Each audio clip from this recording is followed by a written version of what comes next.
Welcome to 𝐄𝐓𝐇𝐄𝐂. We talk about investing, finance, and professional development.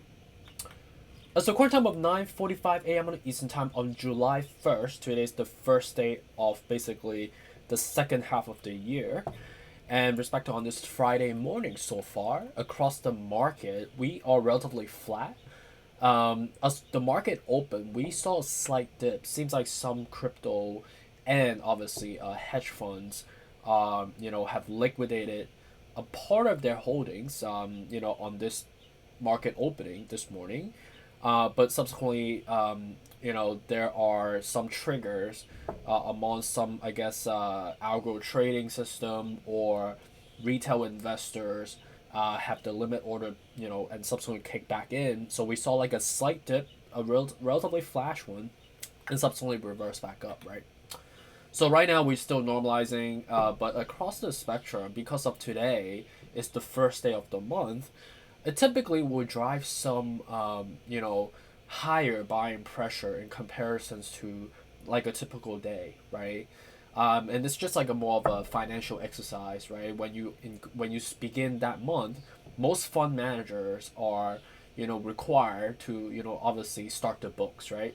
And especially today is the cusp of the mid of the year. It will drive more buying pressure than like the typical day. So if you look across the board, a lot of volume is a little bit higher than typical days. But today is a Friday, as you know, right? So and also we're gonna be having a relatively longer weekend than typical. Like you could even consider today to be a weekend already. July 1st all the way to basically July 4th, when most people would be taking time off around this time to capture what a typical, to be a 2-day weekend, to be a 4-day weekend, right? So across the board, I would say that, it's quite flat, just up 0.25%, or down 0.15% across the board. The VIX is also dipping down, and also looking at the just overall market sentiment on the media front, there isn't a lot of negative or positive news. So, it is what it is. But ultimately, what we need to really look out for is the upcoming CPI report that's coming out on July 13th. And then obviously after, CPI report, we'll be hearing the FOMC meeting for July. So it's like, basically back to back. And after that, we are gonna have about like 35 to 40 days of a gap period all the way until the next one, which is gonna be laying around September. So hopefully the Fed is gonna take some time off, and hopefully, with respect to the travel numbers, it's gonna increase, which will subsequently boost the CPI number. And if that being said, a reversal can be very possible. But in the meantime, we still have to kind of figure out or confirm, from Jerome himself, like what's the rates that's we're going to be going with. Are we going with 50 basis point? Are we going with 75 basis point? What was the the efficacy around the 75 basis point that we did last time, right? Did it work, right? Or are we in a deeper hole this time? Or nothing really happened. We're still like in the funk, right? Because if that was the case, right, and statistically and quantitatively, it doesn't improve, and it's just like drag on even further, it's gonna make it a relatively painful couple of months ahead then.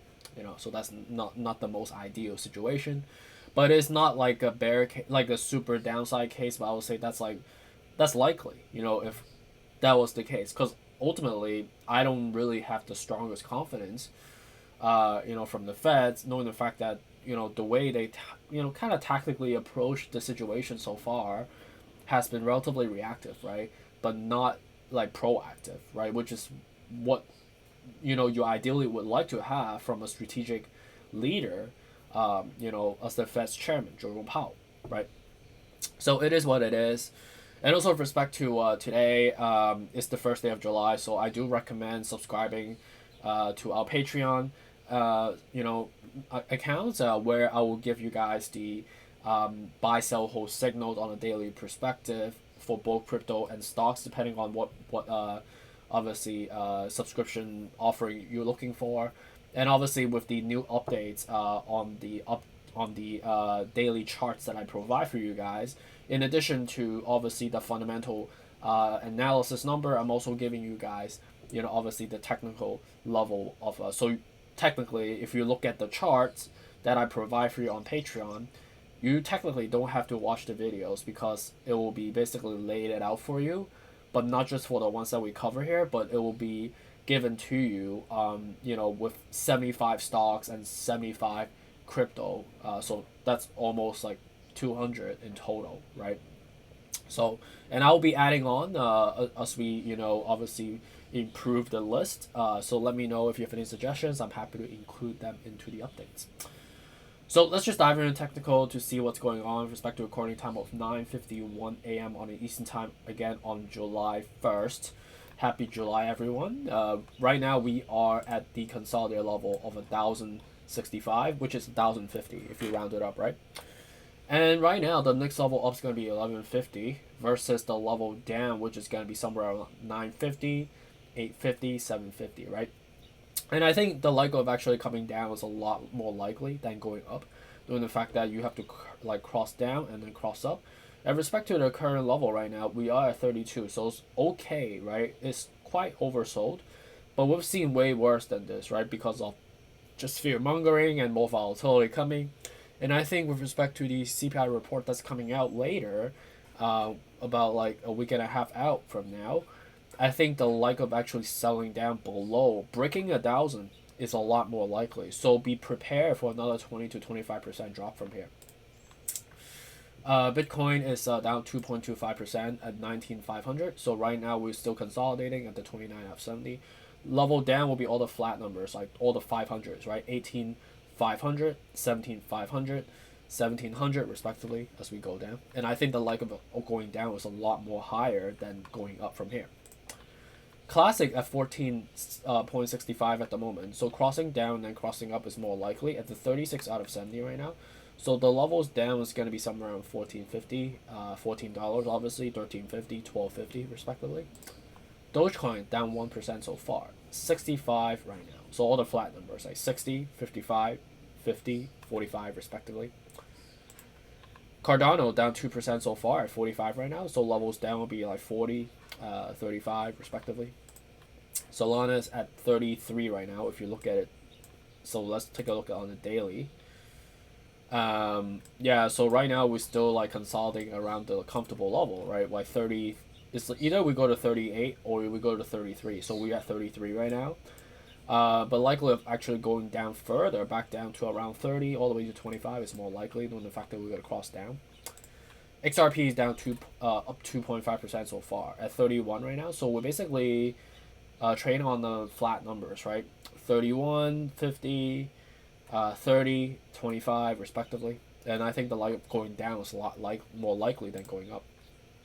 Polkadot up 2% so far at 681. So right now we're basically at $7, but the likelihood of crossing down is a lot more likely than going up. So as we cross down, we're gonna go down further to all the flat numbers like $6.50, $6 respectively.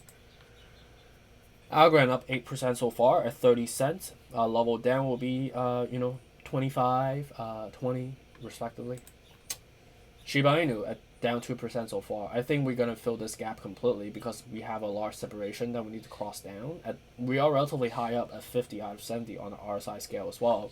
So coming down to like 825 minimally would be very logical. Polygon down basically 2.31%. With the 46 right now, so levels down will be obviously, right, 45, 40, 35, 30 respectively. The likelihood of going down is a lot more likely than going up right now. And then for AVAX, which is the last one, down 4% so far, 13.32, 16.32. Level down will be $16 obviously, right? And then $15.50, $15, $14.50 respectively. Okay, so that's really it for this morning on Friday. Collectively, it's still really bearish, despite like some buying pressure here and there.